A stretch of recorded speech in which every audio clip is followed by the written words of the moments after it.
Hi friends, welcome to my channel Supriya homely kitchen. आज আমি আপনাদের কাছে নিয়ে এসেছি নিরামিষ আলুর কষা, আলু আর মটরশুঁটি। তো সকালে এটাতে পটল ভেজেছিলাম, ওই তেলটাতেই রান্নাটা করে নিচ্ছি। তো দেখুন, এরকম ডুমো ডুমো করে আমি 4-5টার মতো আলু কেটে নিয়েছি। তো এই আলুটা এবার এই তেলের মধ্যে দেবো, গ্যাসটাকে আস্তে দেবো।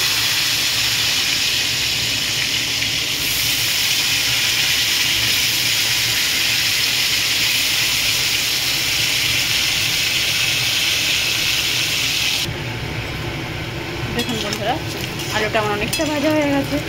তো যেইগুলো ভাজা হয়নি উল্টে দিলাম, এরকম করে দিয়ে দিলাম, যাতে ভাজার সাথে আলু সিদ্ধ হয়ে যায়, বুঝেছেন।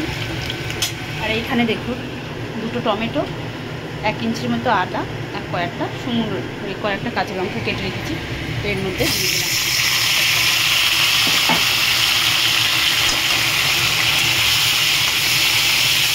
দিয়ে এটাকে ভালো করে বসাবো।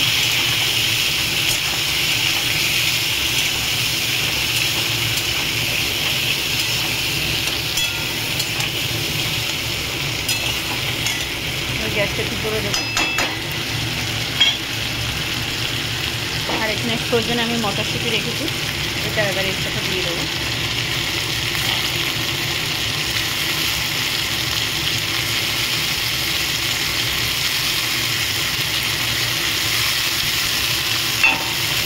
প্রয়োজনে মটরশুঁটি দিয়ে দিলাম,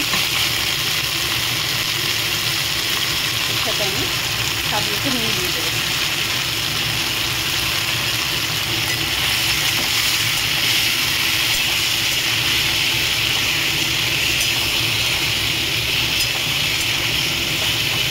দেখুন, এবার এটাকে ঢাকা দেবো, পরে ফিরছি। তো এবার হলুদ দিয়ে দেবো বন্ধুরা, 1 চামচের মতো হলুদ দিয়ে দিলাম, আর 1/2 চামচের মতো গুঁড়ো লঙ্কা দিয়ে দিলাম। দিয়ে এটাকে নাড়বো ভালো করে।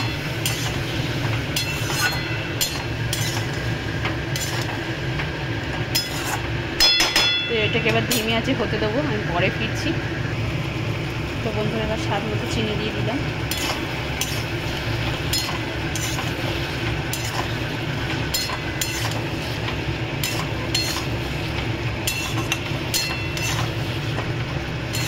স্বাদ মতো চিনি দিয়ে দিলাম, আবার পরে ফিরছি। তো বন্ধুরা দেখুন, এবার আমি 1/2 চামচের মতো ভাজা জিরা দিলাম।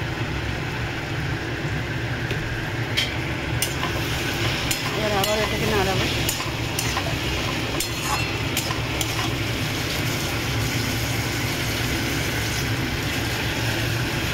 পরে ফিরছি বন্ধুরা। তো দেখুন বন্ধুরা, আলুটা আমার অনেকটা কষা হয়ে গেছে। এবার আমি গরম মশলা দিয়ে দিলাম,